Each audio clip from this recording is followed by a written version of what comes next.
Ladies and gentlemen, welcome to another episode of Prize Fighters, Circus Freaks, and Gangsters. I'm Greta. And I'm Jamie. And we are here this week with more fighting, food, fashion, fraud, crime, to watch Warrior Season 3, Episode 2, Anything Short of a Blow to the Head. And oh my God, you have been talking about CTE so much, so I really feel like this episode is dedicated to you.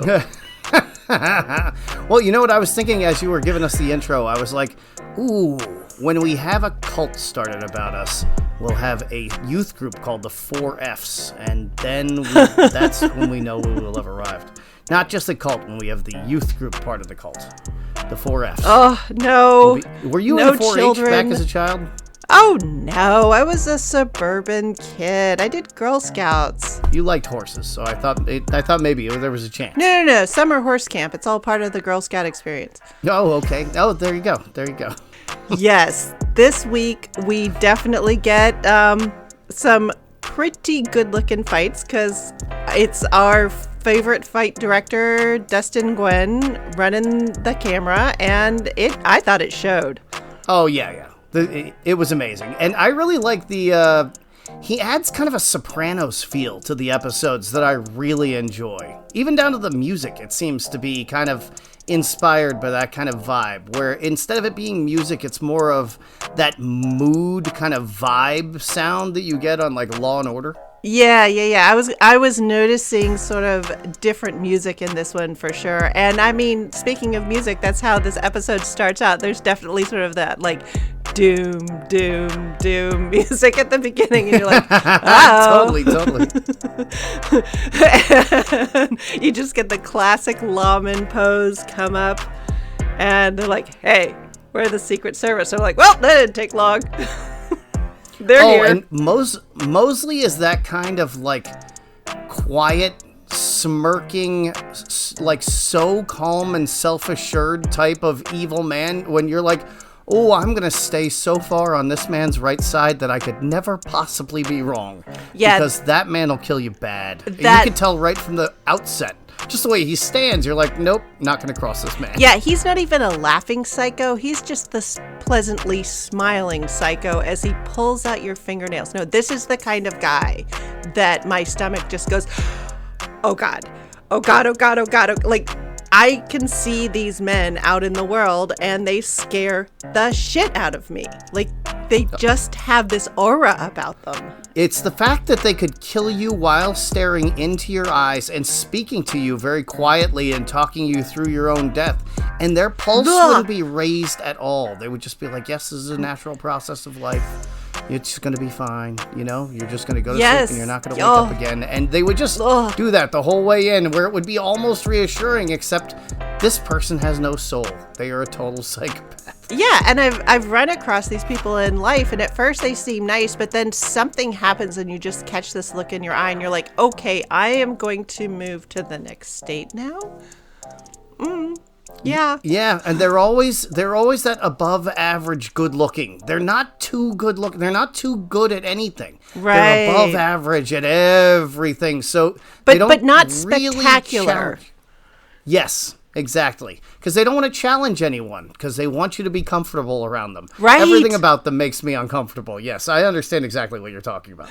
But I still had to appreciate the line. I mean, it was cheesy as heck. And I think this is another thing about these Dustin Nguyen episodes. There's like this like weirdo cheesy humor that he throws in. He's like, we're from the Secret Service. They're like, Secret Service? Never heard of you. Yeah. Because we're secret. And I was just like, oh, that's why these guys are so dangerous. Like they can hook you just a little bit longer than you know is good for you.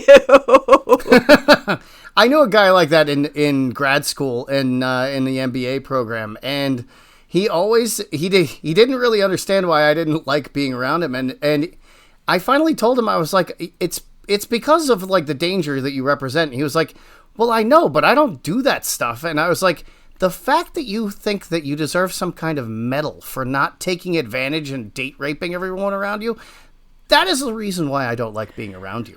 Yeah, just guy on the wagon tries to shoots the lawman. I'm like, oh, you shot a federal agent. You done messed up. Mm-mm. Yeah, and they weren't hiring Joe Blow for federal agencies at this point. These were like seasoned murderers. I did a little looking it up.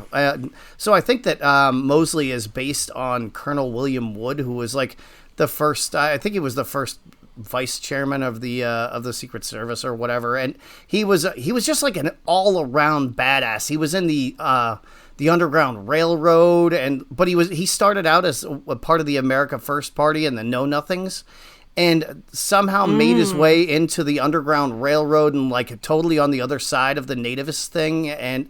But we discussed that about how the two parties are split in California. And it was a whole mess. But yeah. So, but there is definitely that kind of soldier of fortune, but in the political arena, and that's what it seems like this guy must have been. Yeah. But he also, and this will come up later, but a seasoned torturer, he was called a skilled interrogator many times, and a seasoned interrogator. And he honed his skills in the Civil War, and I was like, for anybody who has not seen pictures of a Civil War internment camp, they make Manchuria under the Chinese look like summer camp. It was as bad as human beings I think have ever lived in recorded history. Ooh, it was bad. But yes, so Mr. I lost my hand. He done messed up, and he is willing to do anything, say anything to get away from this terrifying man. And he's like, good, the Chinese, which happened to be true in this case. Yeah.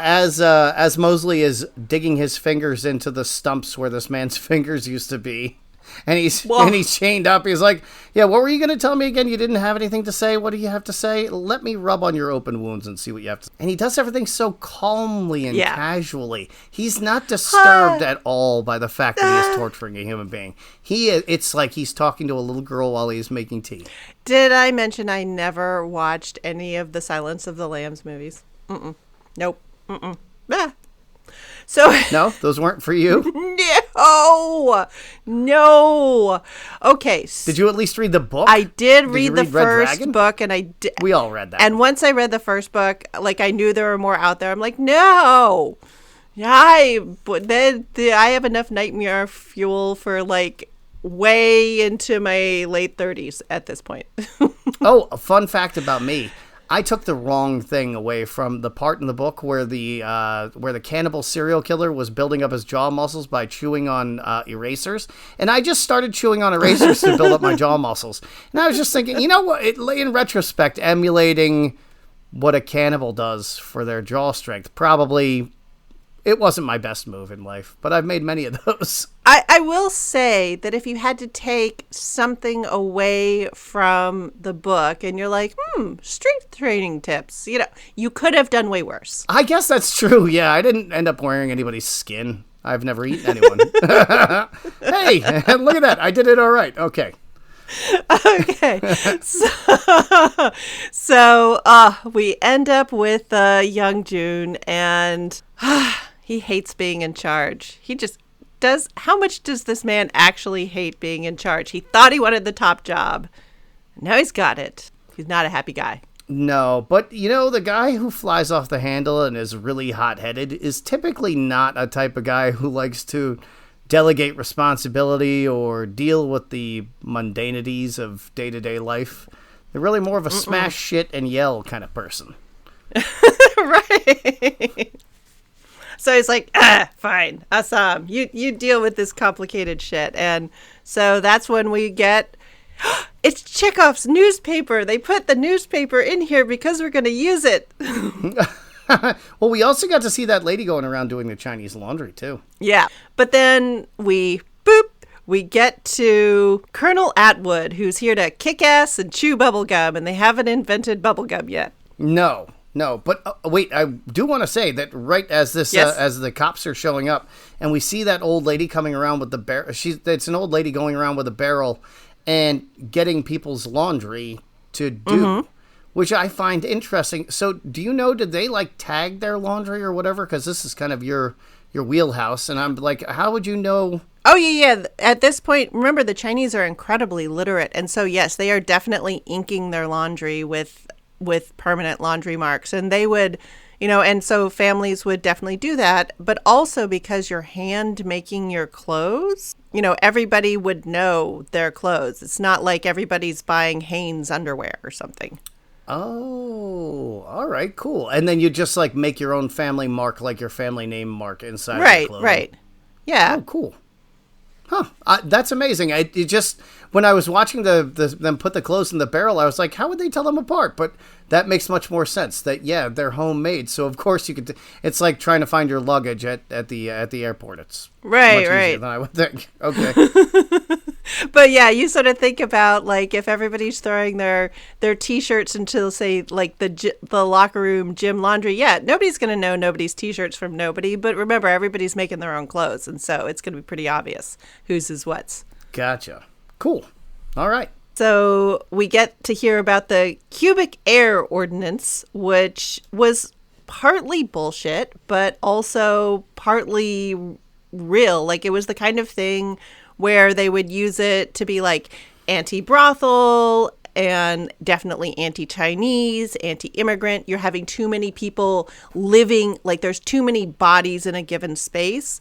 But the origination of it was actually sort of in like epidemics of like cholera and smallpox and everything. And they're like, yeah, if you have so many people living in a boarding house or whatever, they're going to get sick. But it was only used as like an anti-infection ordinance for like a hot second. And then it just became a way to just pound on people after that. Yeah, that was like the one time where Teddy Roosevelt's biography was actually true, where it was like he just went into tenements and he was like, this is not how human beings should live. And he was really instrumental in helping pass legislation to get these clean air ordinances, because people, I think we discussed in an earlier episode about how people could be living in a room inside of a room inside of a room in a house, right, where there was no airflow whatsoever. And so like they were using cooking fires or whatever in this room with no ventilation and could just drop dead of carbon monoxide poisoning. Yeah. And so that was it was really fun to see, like, oh, Teddy Roosevelt didn't just have the teddy bear named after him. Like there was something else cool he did. But then they turn around and use it for slum clearing later on. They justified clearing slums by like, oh, you live like animals, which is what this ass is saying as he's going around kicking people's heads in. And it's like, well, they're forced to live like this. They're not allowed to leave Chinatown. There's only so much room to go around, so they have to fucking find a place to live. And yeah, they don't use it to say, hey, we need to fund, better building codes and actually build better buildings and everything. No, they just use it to beat people up. And there's a little bit of that going on now. But anyway. But yeah, you have to wonder how long Atwood's going to last if his whole thing is just going out and breaking heads. He's like... Well, luckily he brought all those New York cops with him. And there's a clear delineation between the New York cops and the San Francisco cops, except for the one guy who hated O'Hara anyway, that one super Irish guy. He's all in there with the New York cops like, yeah, I'm in here smashing heads. The goddamn scum. But O'Hara's clearly not into it. And... yeah, I feel like there's going to be a San Francisco cops versus New York City cops, like a Biggie Tupac prequel happening at some point, maybe at the end of the season or something. I'm really looking forward to it. Well, and so now Buckley, after he's sort of like cleared the decks and he's gotten used to having his own way, he's like the big man on campus.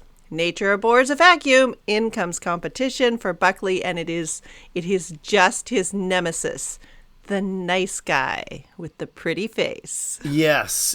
And this is where we find out that not only is Buckley this slimy fucking piece of shit, but he has taken Penny's money. He had her locked in an asylum and has taken her money and is using it. And if they do not have Mayor Buckley's money, they have no funds for Buckley or Mayor Blakely's. Yeah, Mayor Blake's money. Then Buckley has no money for his campaign, And that is really telling. Yeah, I am just preserving the mayor's legacy. He would want me to run for mayor. I was just like, yeah, this guy, and just the whole thing where he's like the steward of this money, but by doing so, he's really opening himself up to examination. And, whereas Thayer, has a past to sort of show off, Buckley's like, past? Who needs past? I don't have a past. Shut up. Shut up. Yeah. Shut up. Buckley is so out of his depth. And now he's just flailing around. Where before he looked scary, now he just looks pathetic. Yeah, though he does sort of do oh, goodness gracious, look at the photographers here. What are you doing here? I was just coming here to shake my police captain's hand. And, I suppose I'll take my picture. I'll make a little speech. It's like, okay, all right. Yeah, the whole thing's just embarrassing for everyone. But we go way beyond embarrassing to actually dangerous because, the bounty hunters appear to be back for Lee. Yes. Dun, dun, dun. But it turns out Abigail is not for sale for $10. No. And not only is she not for sale, but her rebuttal is done with a Derringer. And she's a great shot. Yes. Well, he doesn't really make her aim that far. As long as the gun shoots forward, she's got him. Yeah, he offers which isn't her a guarantee. Yeah, $10 for Lee's whereabouts, and she shoots him in the face. And I was like, well, Lee and Abigail are adequately vicious to work in the Barbary Coast, I see. All right. Yeah. Well, she admitted right out of the gate that she had killed somebody. She was like, oh, yeah, I killed somebody, too. Or not just somebody. I have killed before. Yes. He was like, just once. And she was like, I've killed a bunch of times. Yeah. It's going to be all right. You'll be all right. Yeah, and so, it's a Derringer, so she only has 2 shots. That's what the 2 barrels were for. And then, Lee gets in there, and I'm like, it's another fight. Stabs the guy in the throat. It was messy and squishy. There are a lot of squishy sounds in this episode. Oh, yeah. Yeah, there were. So is this where... This is the first time I learned that this was a Happy Jack establishment. Should I have known that before, or? No, I actually wrote that down too. I was shocked that that we've been in a Happy Jack's bar the whole time, and I feel like we were never told that, or maybe we were told early on, and we just neither of us heard it. But yes, we both found it out at the same time because we're Same note. Because I wrote Happy Jack owns the bar right after that. Bounty hunters coming for Lee. Wife saves him. Next note is Happy Jack owns bar. Yes. But then it makes sense because now there's a problem and who's going to solve the problem, and Happy Jack is going to solve the problem. And okay, it all makes sense. Thank you for clearing that up for me. But then we get Myling having some tea with Kong Pak, and she's like, they're sizing each other up. I think she's sizing him up, and I think he already has Myling's number. Yeah, he definitely has her measure, because he's this old, wise Chinese man. So, but she's kind of trying to see if she could drive a wedge between Kong Pak and Lee Young and see maybe does he have his own aspirations? What's he up to? And he tells her basically straight up, like, Lee Young knows when to strike. He knows when to hold his ground. I agree with him. And, yeah. Yeah, well, and the whole thing was like, well, you're a much better manager than Young Jun. And she's like, oh, is it flattery? He's like, no, because he knows, like, if he's too nice to Myling, she's not going to like that. He knows that he has to, like, challenge her a little bit, but then back off at the correct speed. Like, he understands how this game is played, I think, better than Myling does. Well, and he gets in his little jibes too, because when he said this is about him, not you, it wasn't because she's like flattery, and he's like, no, I'm saying the man's a fucking moron, and you are at least not a fucking moron, lady. That's what I'm saying to you. Right. And so it's sort of like, he like goes in and he pulls back because, Myling wouldn't want somebody who was just her yes man. And she also isn't going to play with somebody who pushes against her all the time. So he knows that she wants this push pull and does it in a way where she feels like she's driving it. And he's like, no. I know what you're going to say next. Yeah, this episode, we've seen 2 characters who looked really strong in the previous 2 episodes. I guess either they are now exposing their weaknesses because we're seeing another side of them, or maybe it's just that their weakness has been exposed by the fact that they're kind of exposing sides of themselves they never did, like, I don't know, like a turtle leaving its head out or something like that. Because Myling's desperate for this approval, and Buckley is now trying to be the front man rather than the behind the scenes guy, and he knows that's not right. Yeah, so he's out of his lane, she's trying to step out of her lane, and they both look really weak instead of they look weak and mean and frightened rather than the overbearing strongman type that they did before. Right, and because they're trying to take off a new bite of something. And Leary as well finds himself with a whole new thing to chew on, and he is not sure how he feels like it. He hates these complicated times. I had everything simple. I was a bar owner. I'd go, crack some heads on occasion. I had a new girlfriend, and then now I have to wear a hat a lot more and be indoors and sit in chairs the right direction. I don't know how I feel about this. It's making me cranky.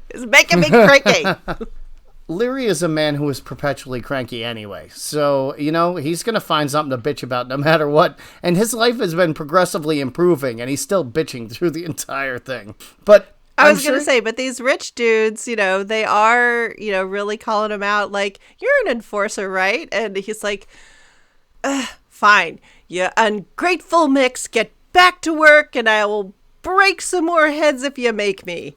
Cause I can. Well, he's also, I can understand this because well, and I'm sure women have the same thing where you can get stuck in between two different worlds of like a white collar or blue collar, and that's where he's finding himself, where he's trying to establish himself in this white collar world where he's seen as this idiot brute.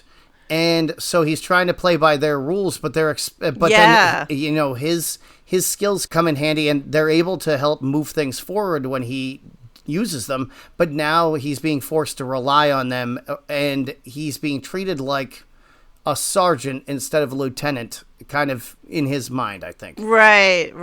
Yeah. In female friendships, there is 100% a similar type of dynamic of somebody who gets brought in because they're useful, and they're like, oh, I'm moving up in the world. And it's like, no. And in fact, that's kind of what's going down with Myling and her peeping into high society, which we'll get to in a second. Oh, I caught it. You're going to be so impressed with me. I caught it.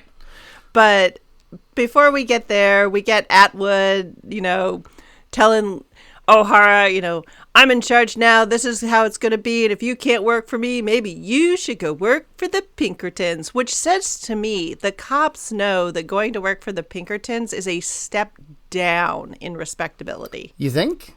I think that was the implication here. Like, if you can't, because being a cop, there's a certain level of being respected. Like, your mom is happy to say that you work, you're a cop for the city. You can go out and find a wife because you're a cop. Like, it's a respectable job, and there's a certain amount of job security that's there. Whereas if you work for the Pinkertons, there's something a little dirty about you. Nobody wants to be married to a Pinkerton. Okay. All right. I didn't realize there was that social stigma there, because it's so ubiquitous in every storyline. But I guess you're not inviting a strikebreaker to your house for dinner because he'd burn it down. Yeah. Right. And rape your daughter. Right. Or whatever. Yeah. Like, if you just sort of think about it, and I hadn't really thought about it, but because the way Atwood puts it to O'Hara, it feels a little thready. And I'm like, I think the cops look down on the Pinkertons. Yeah, they must. Maybe the Pinkertons also represent that step in between going from being an outlaw to a lawman that happened so much in the 19th century. And so he's kind of falling halfway back. Right. And speaking of these lawmen that are sort of between the worlds, we get Atwood in his office. He storms into his office. Yeah, sure showed him. And there is the Secret Service. And again, as much as this guy gives me the willies, he still has some good lines. Who let you in here? Oh, yeah, it's Rutherford B. Hayes, actually. Yes, Yeah. who's president at the time. Yeah. And I was like, oh, Jesus. And really, between the two of them, like, I can't wait to watch Mosley kill Wood. Wow, because it's just the one is at least an ethical psychopath, whereas the other one is just a total ass who's out for self-aggrandizement. Don't you think? Yeah. As much as like he gives me the willies, I'm like, yeah, but Atwood, I don't mind him kind of getting kicked around a little bit because God, he's a jerk. I do have to say the actors who play the bad guys on this show do such a good job. I hate them so much. Oh my God, yeah, Atwood is so detestable. And Mosley's so scary. So, yeah, I really agree. Everybody in this show just acts their ass off. Oh, and by the way, when I watched I didn't tell you this the last time, but when I watched the extras, they mentioned that the fashion department is 70 people.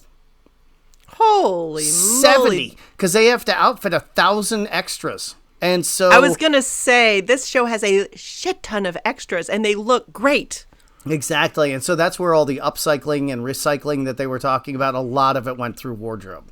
But 70 people in wardrobe, that is outrageously humongous. I never would have guessed. And yet you sort of sit down and you think about it. Like, think about all of those costumes they made for episode 6 last year to just create that whole hacienda village. Like, oh yeah, everybody they look right. And the people who are supposed to blend in, they just blend in. You look at everybody who lives in Chinatown. They're part of the background and they look right. And it's so good. I will say, however, that Bass Reeves does trump this. And when you watch them side by side, which I did watch them side by side last week, it was the way that I noticed the difference was in the length of a guy's sleeves in the last episode. One of the bad guys in the Barbary Coast, his sleeves were the exact perfect length. And then you go to Bass Reeves and everything is like they're bunched up or tied off or rolled up. It was really, and I didn't even consciously think of it when I saw the Bass Reeves, but then when I came back to this, I was like, wow, these are really well-dressed poor people. Yeah. And the whole Tong guys being in their like narrow modern looking suits, I'm like, they're supposed to look sharp to modernize. This really is much more of a comic book, a graphic novel where, Bass Reeves is more like, this is history. Yeah. Yeah. But I do really, really enjoy the costume design in this. I know it's done for dramatic effect and I love every bit of it. Yeah. So we get to go, speaking of good costumes, we're back in the newspaper office and Asam's like, hey, I could help you. And the newspaper owner is like, fucking gangsters. Why do you think I left goddamn China? And here I am, exactly where I was. God damn it. Yeah, and she gives us her name later. It is Yeonmi.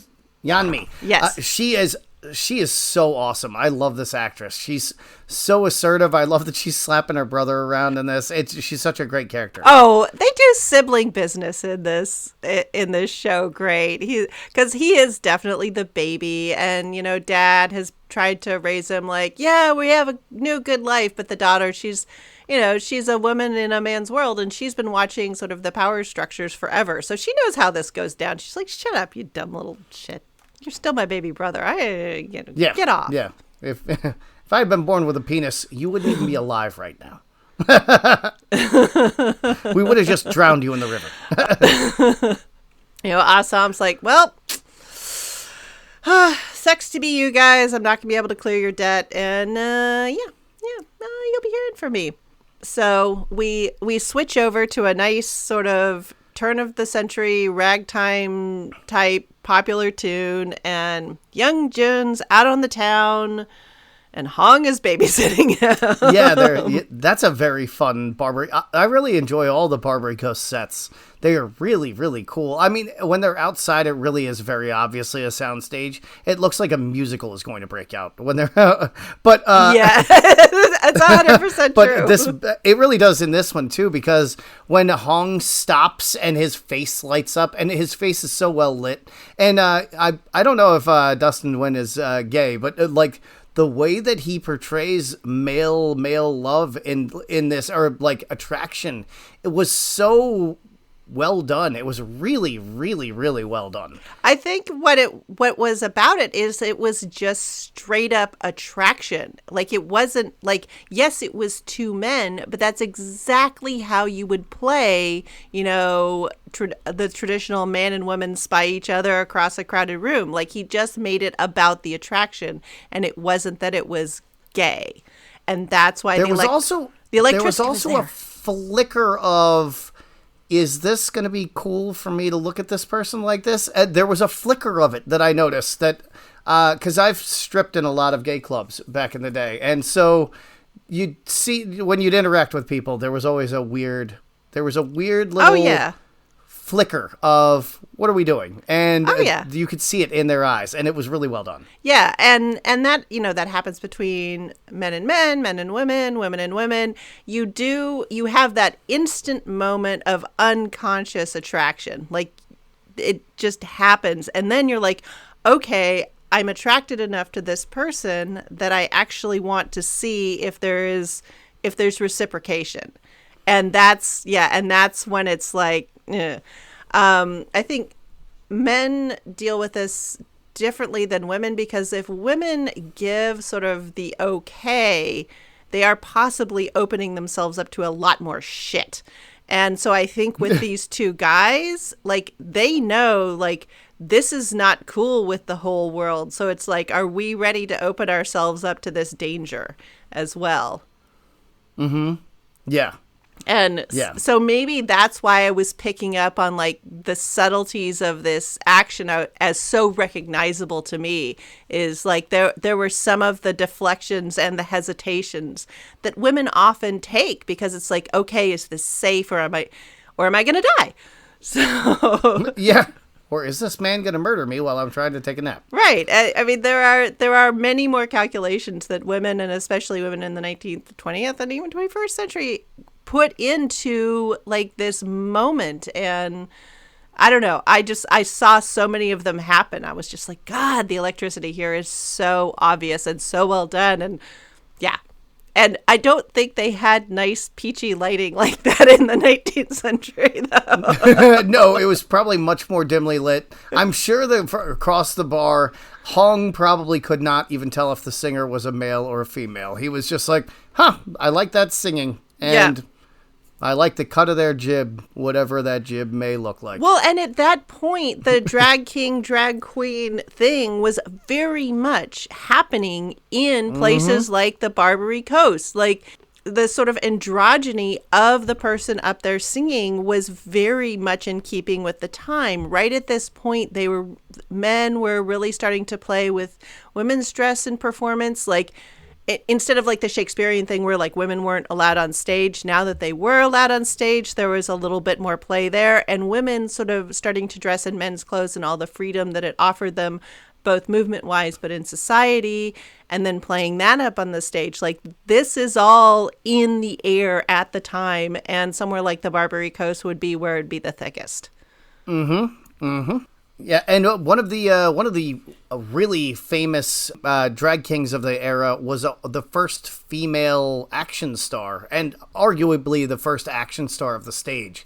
And so this is Ada Menken? Yep, Ada Menken, and she performed in the Barbary Coast. So and she was a badass, legit. I will say, for the costume department, the fact that the clothes that the performer is wearing look sort of very circusy, very Barnum and Bailey. Like, yes, that is spot on, because here it is, the 1880s, and so they're pulling from, like, sort of this old-fashioned, classier 1840s period, and it, like, the big collars and everything's, like, more exaggerated. So again, like, here's the costume department is doing some fun stuff. It's not like 100% accurate everything, but it's pinning these important moments in time.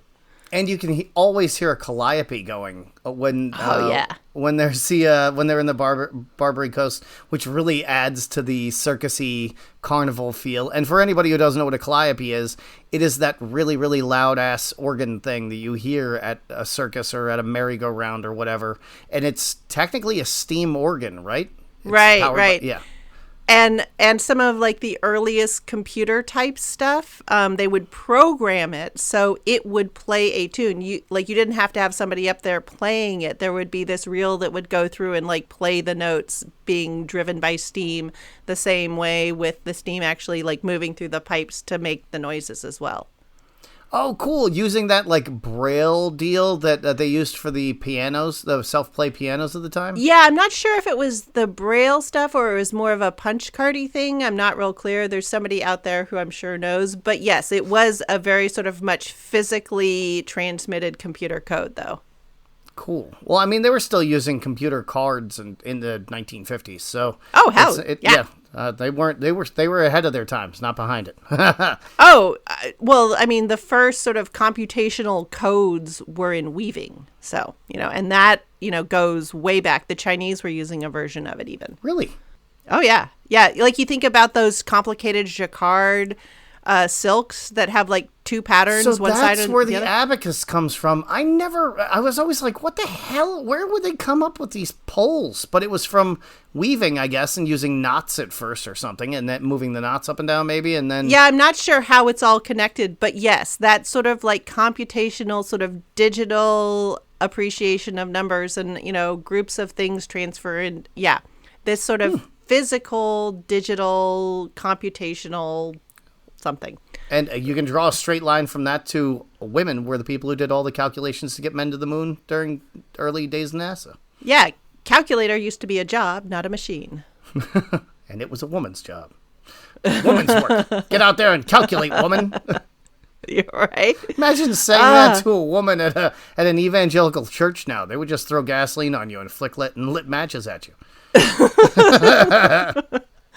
Oh, God. But then we get a call back to the movie that you say we have to keep doing, which I think you're right for, next Halloween, the Burke and Hare, where Happy Jack's like, hey, I know a place that'll give you good money for fresh corpses and won't ask anything about the bullet holes, Well, people were buying up corpses like crazy back then. Right. And apparently the way you would find a person to buy a corpse is literally find the drunkest, most cantankerous person in the bar. They're probably a doctor. And if they smell bad, they're definitely a doctor. Okay, so if they don't just smell unwashed and of alcohol sweat, but have a little extra, then you know they're a doctor. Okay. Hospital stink is what they called it back then. There you go. The smell of corpses is what we call it now. The smell of... Roadkill. Yes. That's your local doctor. Oh, my God. Happy Jack's trying to give Lee the what for about you don't understand what it's like. And it's true. Lee doesn't. He's realizing there's all sorts of things that he has to start looking out for that he hadn't thought about. But yeah, Happy Jack's reading him the riot act. If somebody's robbing us, you just let them rob you. And you're like, oh, that's right. Happy Jack doesn't know it wasn't a robbery. Well, he makes a good point, too. He's like, my sister is a black woman. She just killed 2 white men. And my brother did way worse or did way less and got hung for it. So we can't have any of that shit. No white people can die in this bar. The end. Yes. And yeah, everybody just sort of leaves and like, nobody tell them that it wasn't a robbery. And then, of course, Happy Jack figures out, finds Lee's wanted poster and it's over. Not a robbery. Look at that. And so yeah, that's a little. Do you think he's gonna turn Lee in? I think he will. I think he's definitely gonna think he has something over on Lee if he needs to sort of like control him. And we'll see if that works, because multiple times in this series, somebody thinks they've got something on somebody else, and then it turns out not to be. So is Esme Happy Jack's sister? I didn't think so, but maybe. Did I get her name right, or did I just her name was Abigail? Abigail. Esme is from Bass Reeves. My God. I know. We are getting a flood of 19th century media, which is great. But we're so behind. Oh, my God. We got to catch up. All right. Well, look who has a life and keeps skipping out on recording sessions. So I you. Hey, they don't know that. They get one every week. Come on. That is true. That is true. But yes, it's sort of, so we get laudanum and whiskey, the dessert of ex-cops with CTE. And who needs Wheaties when you got laudanum and whiskey? And so, we've got Abby, saying we can't go anywhere. He's like, yeah, but we could just go anywhere. It's a big country. No, it's not. They keep finding you. I'm like, grow a damn beard, Lee. Come on. Not that hard. I don't think he can grow a beard. Nobody has ever been so clean shaven in the Old West. Nobody. There isn't a single hair on his face, on his angelic face. That must be his problem. Also, okay. Opium is not known for helping facial hair grow. I think it really slows the growth of hair. Okay, sure. I've heard people talk about it in jail. Oh, I just can't be good for you all around. Apparently, it preserves you. That's what they all say. It's hilarious. Oh, they're like, no, it preserves you. It preserves you. I'm like, I'm never going to find out, so you can tell that to anybody else. Thank you. Hey, until the wellness community starts giving themselves opium enemas, I'm not going to believe it.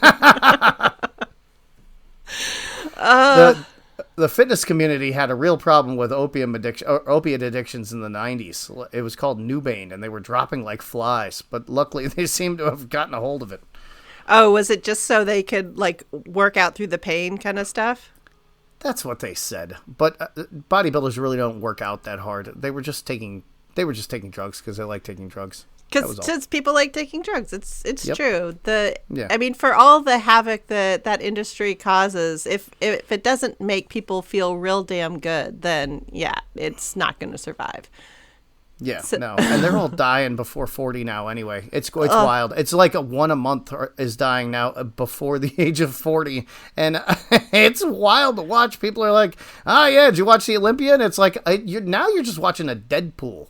It's not even fun. Like, they're going to be dead in 6 months. Oh, that's terrifying. Well. Also, they couldn't have sex even if somebody mysteriously wanted to have sex with them, which nobody does. So who knows what's going on there? Back to the 19th century. Exactly. When people looked good with their teeth all rotted.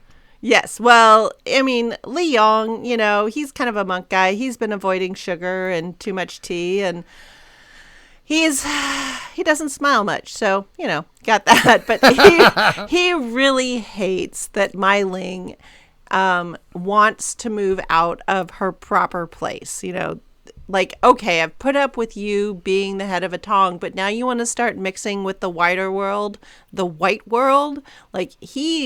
That makes his skin itch. Yeah, he's not having it. And Mai Ling's just like, yeah, don't worry about it. I can bend people to my will. And Liang's like, not Zing. And Mai Ling's like, yeah, you mean idiots like Zing? So, yeah, they are not, Okay. It was a little different than that because she said they would fall in line behind Li Yong. And because he would be a good influence. And he was like, didn't fucking work on Zing. He was real casual about it, too. Like, no, bitch, that's not how it works. But she just steamrolls right past it. Yeah, they were just, you could not see that they were a bad idea and too much chaos. You cannot bring a Wolverine into the house. It will never be a house pet. Well, you can have a badger as a house pet, but you can only have one house pet. And then if you have a badger and another house pet, you will very quickly have a badger as a house pet. But apparently, if you raise them from a cub, it can be a very, very nice pet. But it's a one-pet household, and it's a very strict rule with a real tough cleanup policy. Oh, boy, yeah.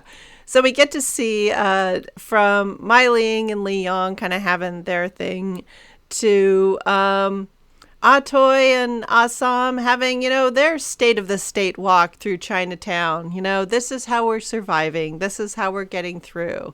It's a pain in the ass. And Assam says, yeah, this is just all exhausting. And Atoy says, what, surviving? That was a great quip from Atoy. Yeah, blah, blah, blah, Sopranos bullshit. And so then some other stuff happens. We get, so we get some Sopranos bullshit with Atoy and Assam, and we get some kind of Sopranos bullshit with Buckley and Leary as well.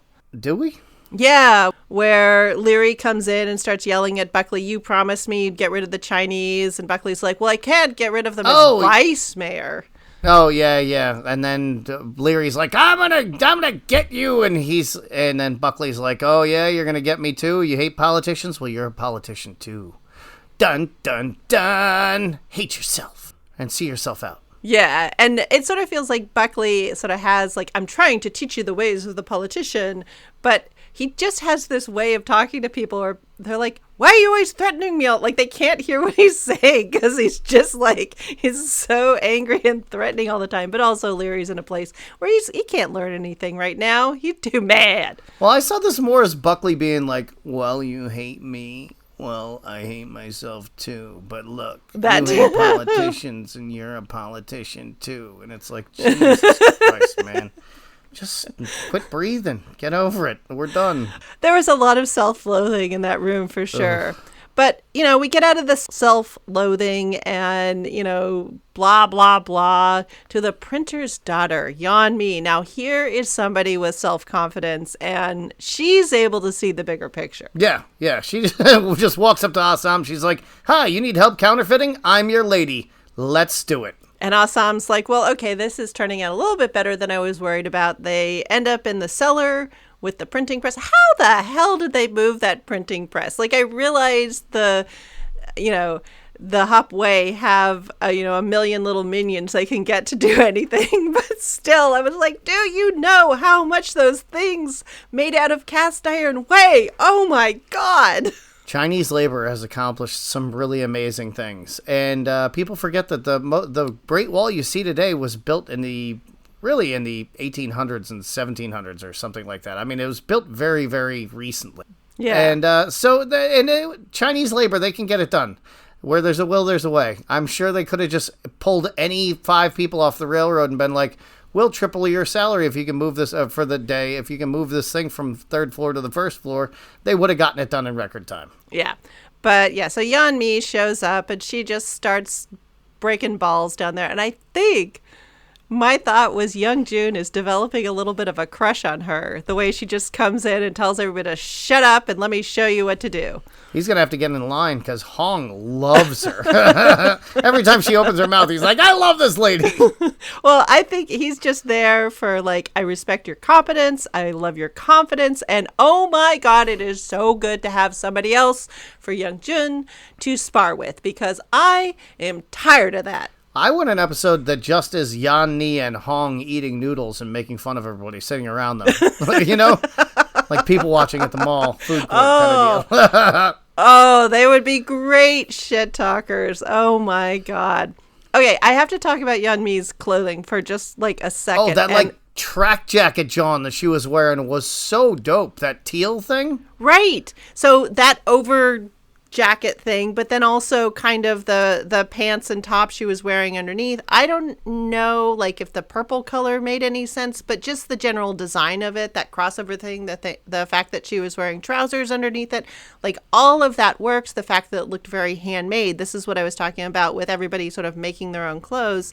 And then her track jacket kind of thing made of all of like these fancy fabrics pieced together. I was like, yes, that's 100% real, like whether the colors and blah blah blah, the fabrics. Oh really? Damn. Yeah, like making with a couple of alterations she could have sold that outfit to a Russian gangster for $15,000. Oh yeah, oh absolutely. It needs a little more room in the paunch for sure. There you go. Yeah, let out the belly and just make it into track pants and she's in business. But if you sort of think about like as much as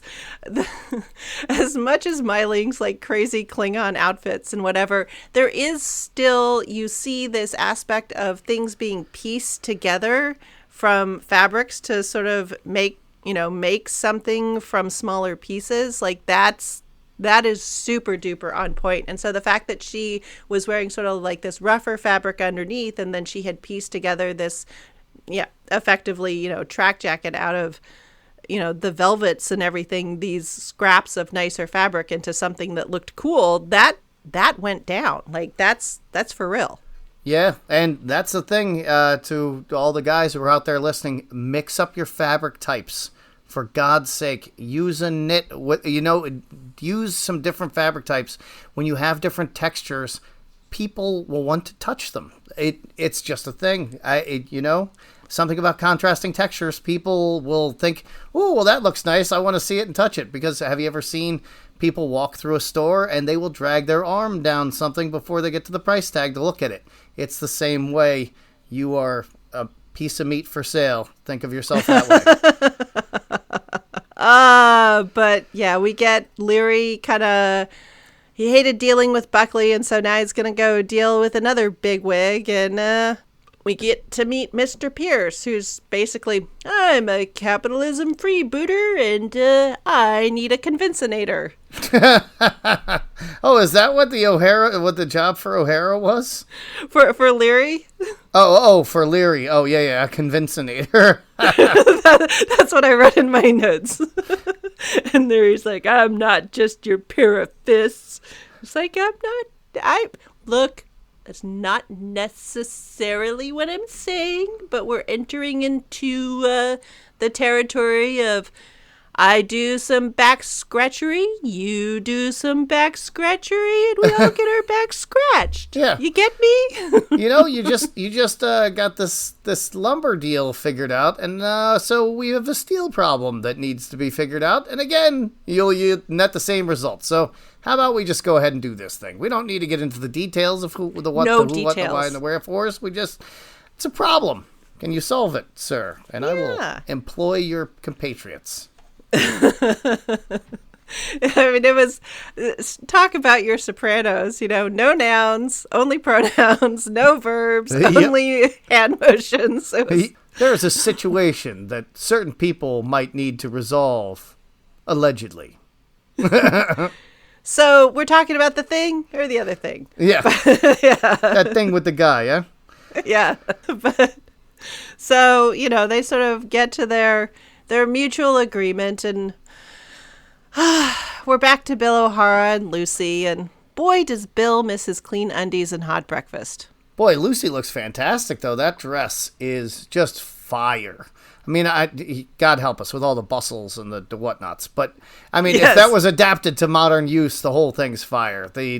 What was that, a satin or silk? I don't really know the difference between the two, but satin feels way heavier than silk, right? Right. So technically back in the day, silk is the thread, and then you can make a lot of different fabrics with silk. And so a silk satin is a very heavy silk fabric back in the day. Now you get all sorts of other things that are shiny and called satin, but back when it was done, this very thick silk fabric was satin. Yeah. Gotcha. Yeah. Well, that dress probably is more than Bill makes in 2 months. I was looking at it and I was like, "Ooh, she's living well while she's away from Bill. She's probably not in a hurry." She's like, "Oh yeah, you didn't get your job back? Well, that sucks, but I guess I'll just stay here."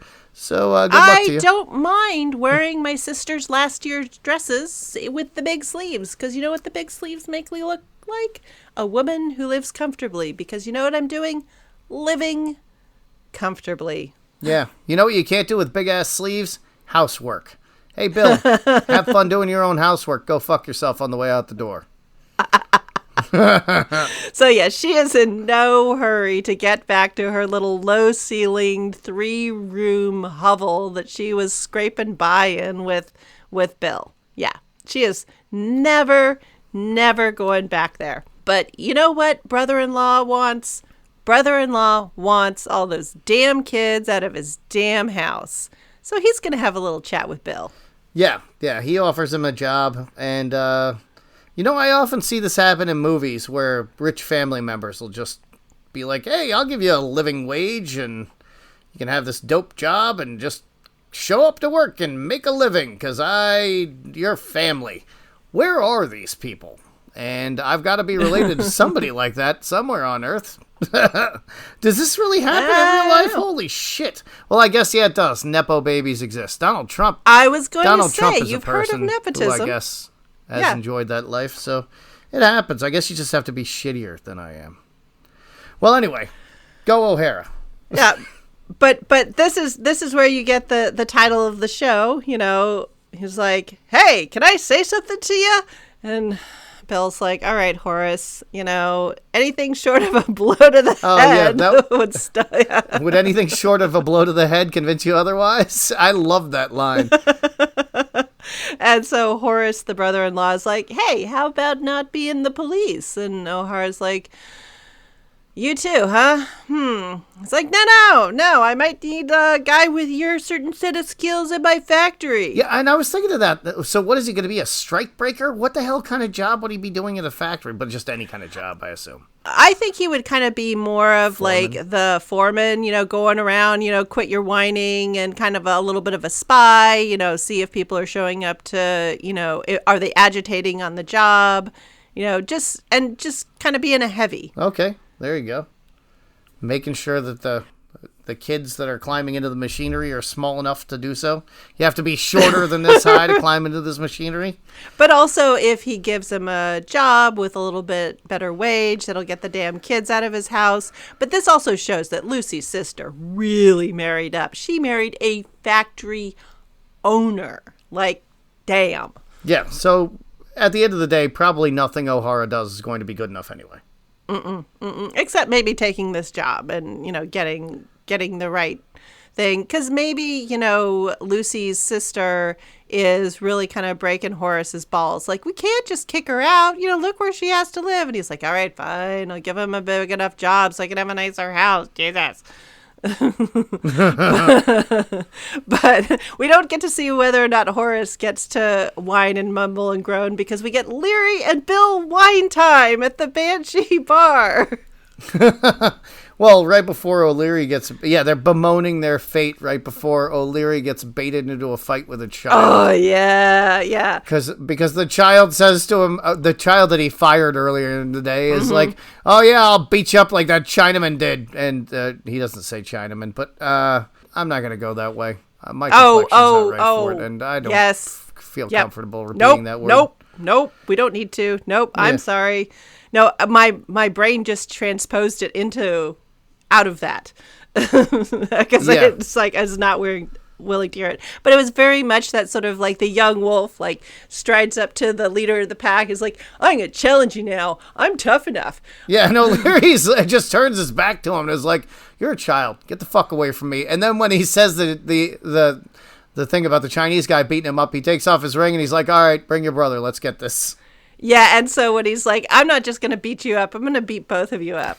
Yeah, it was a pretty good fight. I mean, it was a good fight. I like the way it was choreographed because it showed he really wasn't taking it seriously until he got the heart punch that Assam had hit him with, that dim mock heart punch, and then he took it seriously and fought his way out. But it wasn't like a real thing anyway. He was just doing it to have a little dust up so he could work out some of the frustrations those politicians had given him. Because at the end, he was like, all right, next round's on me, fellas. Let's go get a drink at the bar. And also a little bit like, hey, you young whippersnappers, just because I got beat up that one time, I still got it. You got nothing. And also, like, one, don't challenge me. And two, if you do, know when to take a knee. Yeah. All of those. Because when he does the last punch out under the chin, doing the backflip punch, which was like, it's not how it works, but it's really fun that to was watch. a real Mike Tyson's punch out type uppercut. But they boxed weird in the late 1800s, so it might have been something that happened. They had real odd styles of boxing back then. Oh, no. I'm just saying, like, the full-on body launch that he got out of that punch. Oh, yeah. No, that would never happen. But it's fun to watch on TV. Exactly. I was like, that was fun. There was a lot of, like, fun stuntman, like, self-sacrifice for a really good shot. And it was just fun to watch. That was sort of the cherry on the cake, with the whole body launch from the chin. Yeah, that was a fun fight scene. And then, yeah, there were good squishy sounds as he walks out of there. I was like, oh! Oh, so I mentioned before Dustin Nguyen was he really got his big break in a two film series called The Raid, and the Raid was directed by Gareth Evans, who makes like horror action movies, Okay. and he is real heavy on the squish. Ah. So when people get stabbed in his movies, they don't just get stabbed. Like this guy changed all of action cinema by changing stab and like no squish to stab with a squishy squish and a splurt on each one.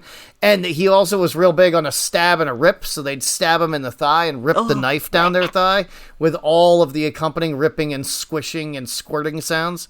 So yeah, you get the femoral artery squishes, you get all. Because there were a couple of episodes in season 1 where I was like, they really went in for the squishy sounds, and I'm like, they're back in this episode, and so it sort of makes sense that there's that lineage there. Okay, that makes a lot of sense. It'll make your stomach less upset if you just think of it as what it is. It's somebody sticking their fingers, or they're digging their hands into a watermelon. Yeah, for me, for whatever reason, the squishy sounds, like I kind of go, ew, but because it's so over the top Foley, I am able to laugh at it. Ah, nice. My wife hates them, so she won't even be in the room.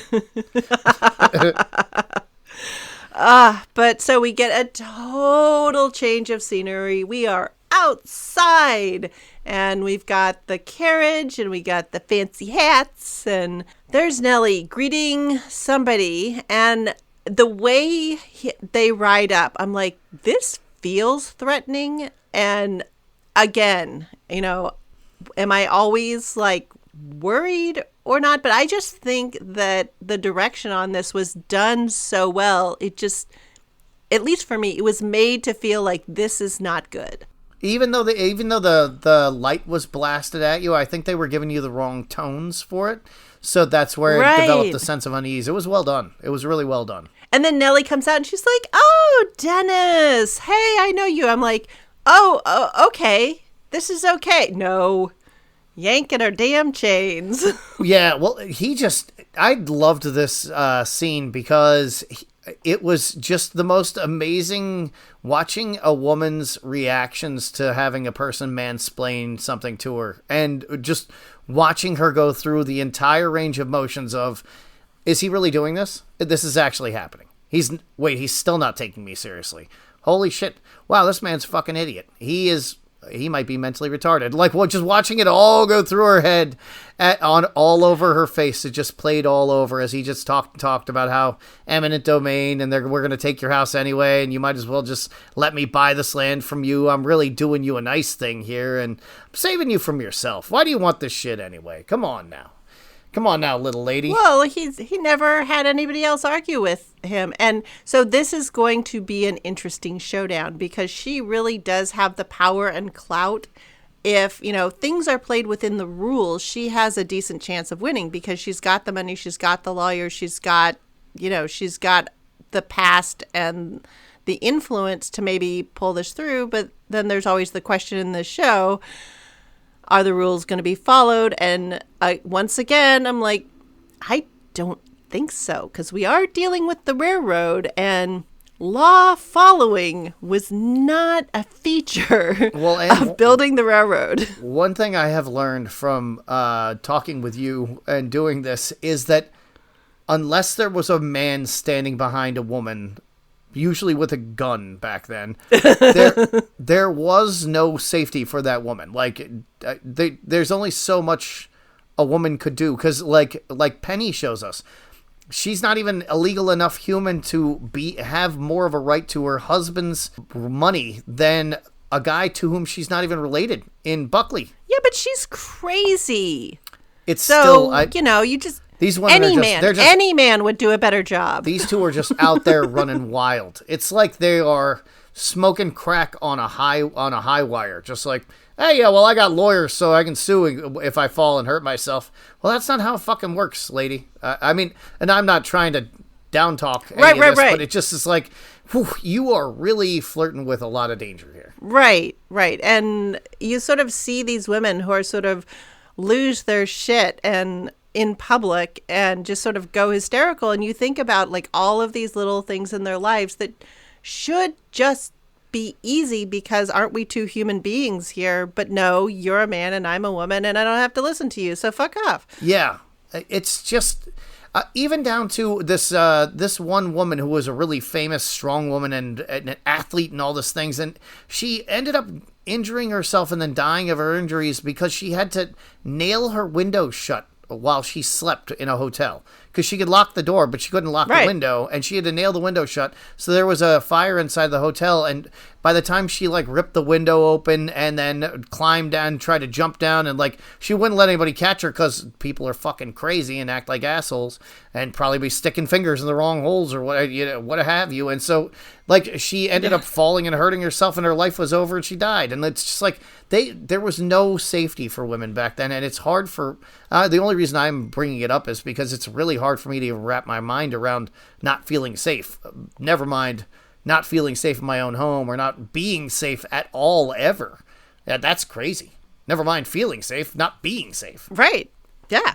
And so, I through my life have always tried to sort of maintain an even keel, but there will be times where I'm just like, I am so mad I can't see straight. But it's not going to do me any good. So, just having to swallow those incidents so you don't die in the moment, it changes you for sure.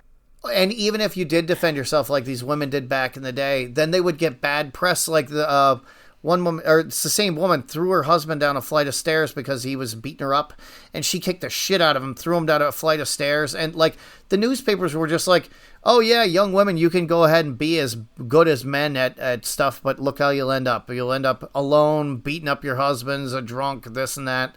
Like, so even when you won, you lost. Right. And then they might decide just to commit you to the nuthatch because you are really just annoying us. Yeah. Yeah. Or a convent, or or lock you in the attic. I mean, that's what I think's going on with Sophie right now. The reason we haven't seen anything from her is because Buckley has her locked in his attic. Oh, he's doing a V.H. Anderson or whatever, Flowers in the Attic. V.C. Andrews, yeah. Yeah, V.C. Andrews. No, it's just more of a Jane Eyre. Calm down. You just put the wife in the attic and, don't worry about it. So in this case, one it's the person sister. up there. You're probably going to put a couple people up there, though. I mean, that could be a spin-off show. Well, we will see about that. But anyway, so Dennis, threatens Nellie. Nellie threatens him back, and he's like, "Well, we'll just see about that." And as he's leaving, he's like, Chinese lady here that she's treating like a human being. Well, we'll see how we can use that." I think that looked more like two women who were in love tenderly touching each other's faces. Absolutely. Yeah. But still, all he needs is that there is a Chinese woman there being treated like a human being. So for slander purposes. Oh, you and I saw two different things. No. I saw big incel energy off a man who was like, oh, this lady won't fuck me. She won't sell me her shit. And she's going to go bang a woman? Oh, ho, ho. Now we're going to see. Right, but still, as the entrepreneur part of him, he's like, and I can use this way. What's wrong with this lady treating the Chinese as humans? Like, that's the public line. Yeah, right after he petitions the governor to get strap-ons banned. I think there are quite a few men who couldn't even imagine that far. You're probably right. Yeah, I'm going way too deep with it. I was like, oh no, any strap-on over 4 inches banned, but you're like, no, they wouldn't even get to strap-on. That doesn't even enter their brain. No. Yeah. This time you're the one with the extra head cannon. Yeah, I was like, what? No, I'm thinking about pleasuring a woman. That doesn't ever enter their head, ever. No, women don't want to have sex. What the hell are you talking about? I don't know what I was thinking of. Oh my God. Middle Americans trying to make a woman have an orgasm. Okay. Oh boy, that'll happen. So yeah, we're off track now. Things get figured out in the printing press. Yeah, so we get young June excited because the printing press is working. Yeon Mi is down there working her ass off, just like, I just want a different life than being, a useless daughter who's just told to go make dinner. So I'm going to work my ass off for these gangsters, even if they are gangsters. And young June is happy. And you can just see like irrational exuberance is just about to it's getting ready to jump out of its box because Young Jun doesn't do anything that's not irrational, I think. That is a phenomenal turn of phrase. I'm going to write it down. Irrational exuberance. I really love that. That might be the title of an autobiography I'll have to write one day. Irrational exuberance describes me nicely. And you could just see, Yeonmi's like, this is what you have to do different. You're going to make this work. This is going to go. But her big thing early on, she's like, I knew what you were doing in here because you've got green ink and paper scraps all over the place. And so she is kind of saying, you got to keep your shit tight, dudes. And because they're dudes, they're not going to think about cleaning up after themselves. And they are going to get screwed because they won't clean up their room. Well, and also, I believe paper money was first invented in China, so I would imagine that that the printers would have knowledge of forgery and that sort of thing, simply because it is part of their trade, and has been for hundreds of years. Oh, yeah, yeah. So she was ready to go. She was primed and ready to go the second. She was like, oh, you got plates to make money? Yes. I've been waiting my entire life to do this. Let's go. Yes, because she knows she will never get respect in a straight job. Like the sort of the hierarchy, the patriarchy out there, she's never going to get anywhere. So she's like, yep, I want out of the mainstream because now I can have a more interesting life. Because I got skills. Mad skills. Can make that money, literally. But we get back to campaign rallies because my life doesn't have enough campaign political awareness right now. I have to watch it in my fiction as well. The exact same talking points, too. Family first. He doesn't have a daughter, so he doesn't know. I don't even understand what the appeal of family first politics is. It seems like it is basically just a way for you to announce to the world, hey, I hit my kids a lot. Family first. That's what it sounds like to me. It's if you see a family with 3 kids, each one of them will have a black eye, they are a person with a family first bumper sticker. Well, and the thing that drives me crazy is people are like, having kids is good for society and, have a family. So, you're an important pillar of society. I'm like, then make society so it's worthwhile to have kids, support the endeavor. And instead it's like, no, we're going to make it as difficult as possible for you to have children and yet still yell at you for not doing it. Also, families are not supposed to raise their children in isolation of each other. It is not supposed to happen. Children should not be isolated from one another in individual housing places, separated by miles and miles and miles. It's not how humans have ever raised their children. We are doing it absolutely wrong. No wonder they all have anxiety and weird things and they want to be on social media because that's the only way they can get together and shit talk about their parents and make up stories and run around and do stuff. You won't let them run around physically. So, all right, they're going to run around digitally. There's not even malls for them to go to anymore. So they literally have no place to go and hang out. No, and the only running around they get to do is supervised in pursuit of their future $1 million sports career. Yeah, which is not play and thus not useful for relaxation. Yeah, very true. Oh, but in this political rally, the one word that I did want to stop on is they were saying there's no such thing as a good celestial. And so do you know where that term celestial comes for talking about Chinese people? I know that I explained it once on the show, I think, but go ahead because I don't remember. I did look it up once. Yeah, but it's another it was sort of a more polite way to refer to the Chinese if you wanted to subtly insult them, but without using words that don't need to be said anymore. But it came from the fact that there was sort of this recognition that the emperor of China was seen as the son of heaven, and they called themselves the heavenly kingdom. And so as celestials, it's sort of this reference to their association with sort of this God ordained emperor. Huh. Well, that's awesome. And so even though it sounds nicer, it was still kind of like this weird inside out insult. So whatever. Oh, all right.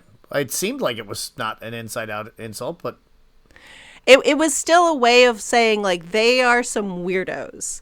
Like, I will talk about them politely, but they're still kind of weirdos that are not us. Okay. It wasn't said as a term of admiration, that's for sure. Gotcha. But we do get to sort of see Buckley, who just has this way of when he's talking to people, it looks like he's mad at them and kind of threatening them vaguely. And so, he's speaking to the crowd. The crowd's like leaning back going, okay, I guess, sure. Yeah. All except for Kathleen Archer, who introduces herself as Buckley's evil angel, who's going to, I guess, be his beard and also his manager. That is some Casey DeSantis energy right there. You are bad at people. You can't deal with crowds. I, on the other hand, am very good at people, so we need to be a team. Yes, and though you probably aren't sexually attracted to women, you can pretend you are with me in public.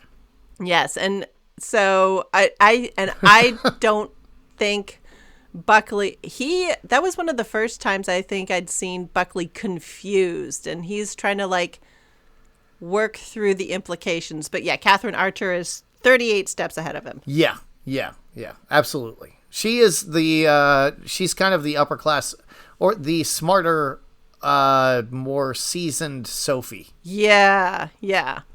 This is Sophie after 2 divorces. Right. Or 2 dead husbands. 2 dead husbands, not divorces. Right. And so, Buckley kind of has his political advisor going, dude, man, you gotta like shake hands with people and listen to them and say things back to them that are nice. And Buckley's like, ew, people listening. So they had germaphobes back then, I guess. No. Because he doesn't like touching people and he hands them the gloves. So, I mean, they weren't germaphobes since they didn't have germ concept then. But there was some version of thinking that people are unclean or something. Oh, well, there's that. There you have like the lower class, ew, don't touch me, or the foreigners, ew, don't touch me. But I thought Buckley was kind of having like weird war flashbacks, like, Oh, no. He always puts on gloves to touch anyone. True. He even put on gloves to wash that girl's hair. Right. He's so skin-starved that now it's just a neurosis that he wants to perpetuate. I don't know. But yeah, but Thayer is up there. He's the pretty boy with the good background. You can talk about my fathers and my forefathers and civilizing this country, and and I'm here to make us one great American family. Positive words, positive words, positive words. And people like positive words. He's even positive to Buckley. He's like, you'll get the hang of it, dipshit. Yeah, we can do this. You can stand up here and make an ass of yourself. Catherine Archer is looking like, hey, you could be a good step on the ladder, for all of my nefarious plans. We think alike, but you can't do people. So I'll do the people part and you do the power part because, I am a woman and can't really do the explicit power part. Yeah, she's Buckley, but like she's actually kept to Buckley's spot of where Buckley stepped out of his lane and got in the spotlight. This woman has her puppet, and she has definitely found a puppet in Buckley. Yes, yeah, and she's probably a lot less broken than him, so she's going to be able to hold it together for longer. Plus, he's obviously like a crippled, lonely, bitter man, and so all she has to do is smile at him, and he's going to fall to pieces and like grovel at her feet. Like, it's over. Yes. You saw in the first second it was over. Like, she got him. That's it. Especially when she just reached over to his coat and like brushed him off, and she's like, there. Yeah. Now you're ready to go. And he is, that hook is sunk. And then we go from one hook that's sunk to another hook that's sunk because Mai Ling is trying to woo these white ladies at a salon. And she is so intent upon telling them her tale of woe that she misses that she is literally a freak attraction on display. Yeah, I'm still trying to figure out kind of how much of what she understands and what her hostess understands. Like, she's definitely there doing her poor little me, but she also knows that she can throw in some like, sort of mildly horrifying little tidbits to sort of keep these women hooked in. I think she's still seeing herself as superior and yet desperately longing for this world at the same time. Yeah, she thinks she has a way to get out of Chinatown so she can get some legitimate business dealings, and she wants that too bad, and she wants these women to like her too bad. Right. So here's where I'm gonna flex and impress you. Okay. So this lady, the lady of the house, gives her a dress. Right. And the lady of the house is wearing a teal or blue dress. Right. And she gives her like a child's pink dress. Right. Which has got to be out of date, correct? Oh, so she gave her last year or something that's terrifically out of date. So she's going to show up in this nice dress, but oh, bless her heart, she didn't know that this is like 10 seasons out of date or whatever. Right. Oh, yeah. No, she is definitely setting her up to have her. That's some mean girl shit right there. Yes, it is. It is. And I don't think the hostess, she is necessarily seeing it as mean girl shit. She is looking for a new toy, a new pet to like impress all of her friends. Like, these are bored women. And having this like Chinese doll toy to play with for a while is going to entertain them massively. And so, I mean, it kills me. So she's like, oh, do you have dresses like this in your culture? And Mai Ling on one hand is like, I'm wearing like 5 layers of heavy silk that you could never afford. But on the other hand, she's like, but I kind of want to wear this dress. Yep. Yeah.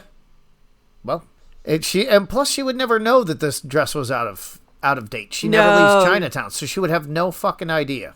And it just seems like it seems like one of these evil high school movie type setups. There is definitely that. And she is going to show up at an opera or something in this dress, and everybody's going to be like, oh my God, we haven't worn pink for like 5 seasons. That's embarrassing. I thought you said she was rich. Yeah. Why is she wearing a hand-me-down dress? There's definitely that, but on the other hand, like, that keeps her like this exotic like doll toy that they get to dress up. And I think part of what's dazzling Mai Ling is attracted to power, and she knows these people are incredibly powerful, and so I think she's really blinded to a lot of the things that she would normally clue in on. Yeah, that makes sense. Well, and also Mai Ling does not have the person who usually looks over her, watches her back, and Li Yong isn't there. Because Li Yong is off with Kong Pak. Yeah, Kong Pak. But before we get to that, I just thought of the other thing. Who has Mai Ling been manipulating her whole life? Men. She does not have the tools and the skill set to manipulate other women. Oh, yeah. Yeah. I mean, I don't know what crowd you were in high school, but I know, like, my ex-wife could not do the Sephora crowd at all. She was a wrestler, so like whenever she got into the thank you and all that, it was not for her. She could not handle it. It would break her. Right, and they are 2 very different skill sets, and like one, it's sort of the white world and the Chinese world, but it's really more in this case understanding the politics of manipulating men versus understanding the politics of manipulating women, and so we're going to have to go through the Gilded Age because that has some great female warfare in it. Just so good. All right. But I was just sort of like the penny dropped for me right then. Okay, so enough with the female warfare. Let's get back to the punch 'em ups. I think the female warfare is fascinating because I don't see any of it coming. Because not only am I from that guy side but I'm like that hero who will announce his intentions because he wants the opposition to come and bring their best day game. Like, I am that guy. So I'm not used to somebody like stabbing me 3,000 times with a needle every time I turn around, and like I can't turn fast enough to see who's stabbing me, and another person's talking to me at the same time trying to distract me. I'm not good at like picking that or out. you tell them where they're going to show up and you don't realize that they're going to weaken the floorboards under you before you get there. Yeah. See, I wouldn't even think of that. But yeah, I'm not. So none of that is me. So watching these women be evil to each other, I'm like, oh, there's so many different ways to be evil. Oh, to yeah. that are so much deeper than I could ever think of. All right. So let's go through. I'm much more on the Leary type thing. Like, I'll beat you up and then let's go have a beer. Like, it doesn't have to be a lifelong Are we done? vendetta, We're done. Yeah. Yeah, exactly. Let's be done, because that's stressful. But yeah, we get to some sort of straightforward fighting here. Kong Pak and Lee Young, they are set up as sort of their back-to-back thing, because Mylings says, you got to go talk to the head of this other Tong, but take your boy Kong Pak with you and, go tell him what's what. Another bit of tremendous mismanagement by Mai Ling, because she is strengthening an alliance between these two guys who have known each other for years, longer than Mai Ling and Li Yong have known each other. Like, the list keeps getting longer and longer of mistakes she's making. I mean, maybe that's also part of her problem, is she doesn't understand friendship. Oh, yeah. She's an evil snake woman. She probably doesn't have any friends at all. She probably would call Li Yong a friend, and he's like, you're out of your mind. Well, no, she wouldn't, because she's holding like these pieces of power over him. It's like, yeah, I can yank this chain or I can yank that chain. Like, she doesn't trust anybody, so I don't think she can understand people having a bond of trust. And boy, oh boy, does Kong Pak earn some extra trust gold stars. Oh yeah, he saves Li Yong right out of the gate while he's sipping his tea, and then the two of them just go and tear through this entire little gang basically by themselves. It's a really fun fight scene.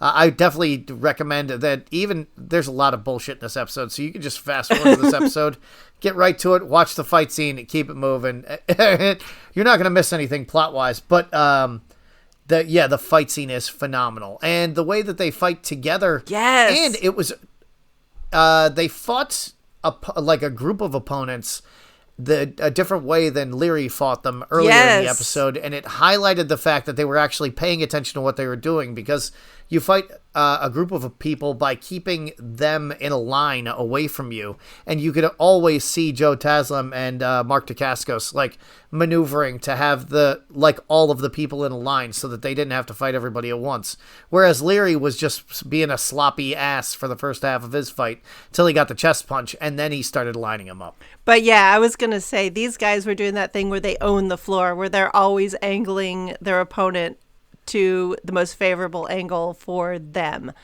And that was super apparent. And then, like, when they do the takedown, they'd always do the takedown between them and the other bad guys. So it's sort of like, oh, you come over me, you got to step on your guy first. Yep, exactly. And Mark Dacascos is so fast. Oh, he's fast. I love watching that guy go to work. So I was sort of like, as much fun as it is watching Assam and Hong and Young Jun fight, I was like, no, these guys are as a back-to-back duo, I was like, these guys are good too. And they have a much more sort of controlledness about them. They lack sort of that psycho energy that Young Jun always brings to a fight. Yeah, they act like they've been there before. They're not making a big deal out of it. They're just getting the job done. Nothing more, nothing less. Yeah, and at the very end, when Kong Pak gives the three brothers Tong Li the chance, he's like, you could still come in. We'd still let you. And he's like, yeah, I don't think so. And he's like, well, I didn't want to have to do this, but you kind of made me. So, yeah, you're going to have to die. Oh, he totally makes him, because he goes, oh, we don't all have our balls in a box like you. And he's like, well, all right, well, then I'm going to kill you bad. Yep. You have one more chance here. Nope, you don't take it. Okay. You're going to go Klingon with it? All right, I'll go. Yeah. And yes, and just sort of like the banality of it. There's no like triumph or like rah about it. It's just like, you done fucked up, dude, and all right. Now I got to go change clothes before we go to eat, because I got all this blood. Those are assholes. Right. And so we get a great hook at the end of this episode. We've got Lee doing the bad idea stroll through the bad part of town, and the Secret Service ship. Well, that's where he lives now. Right. He lives in the Barbary Coast. You can't do a bad idea stroll at home. He's just at home. Clearly you've never lived in the hood, so let me explain something to you. When you live in the hood is not dangerous to you, unless you're doing dangerous shit. You're always protected when you live in the hood, because nobody's fucking with you. Poor people don't rob poor people. There's plenty of people on my block who sell shit, but nobody fucks with our block. Like, our block is and I've always lived in the hood, and it's always you're safe in the hood so long as you live there. If you don't live there, you're in trouble. Well, if you're not an ass about it, yeah. If you make connections with the people around you, if you're there trying to be obnoxious about it, yeah. Mm-mm. Oh, yeah. Well, you probably won't live there long. That's very true.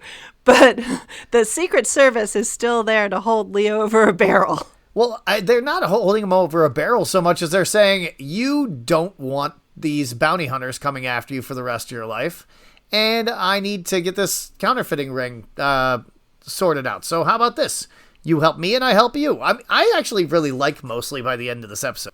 Well, he's a serial killer you can trust. He even looks like H.H. Holmes, too. He's got his little derby on. Like, he's got a whole H.H. Holmes vibe.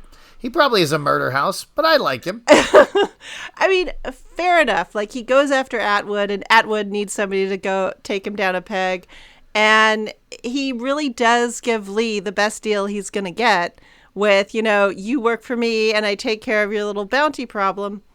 And, I mean, his line, well, I know less than God, but more than you think. Yeah. And he says it a couple of times. And he really does. But so here is my question to wrap up this episode. Okay. But he has another fun quip when Lee says, well, I'm wanted for murder. And he goes, nobody's perfect.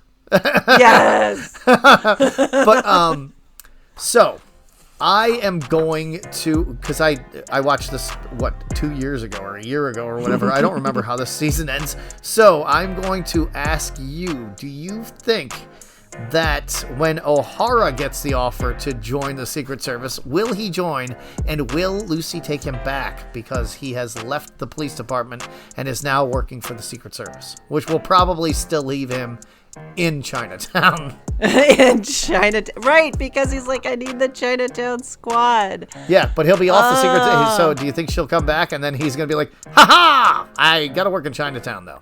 I think yes. O'Hara is definitely ready to take a new job, and I actually do think that Lucy will come back, because as nice as she's having it, she kind of is separated, and after a while you do want to have your own home, because there's always that threat that the brother-in-law could get sick of you, the sister could get sick of you, you are living on their charity, they probably make you feel shitty about it on somewhat of a regular basis. So I think at some point Lucy's going to be like, you know what, I do want to be back in charge of my own house. Oh. So I think she'll fall for it. All right. Well, I guess we will see. We're only in episode 2, so. Yes, we got a ways to go here. I'm looking forward to Lee working with this psychopath, because now Lee's kind of unhinged. He's got a CTE. You never know which direction he's going to go. Maybe there's a cat or two in his house as well, so he might have some worms in his brain, making him make more bad decisions. Toxoplasmosis. So, yeah. Yes, good old toxoplasmosis. It's what helps me make all my decisions. But I think they're gonna make a good team. It'll be a nice 48 hours type situation. Ooh, yeah. The inside guy, the outside guy. Good cop, bad cop.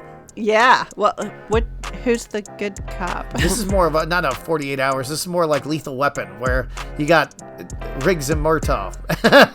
You got the straight cop and you got the unhinged cop. Yeah. All right. So next week we have No Time for Fucking Chemistry.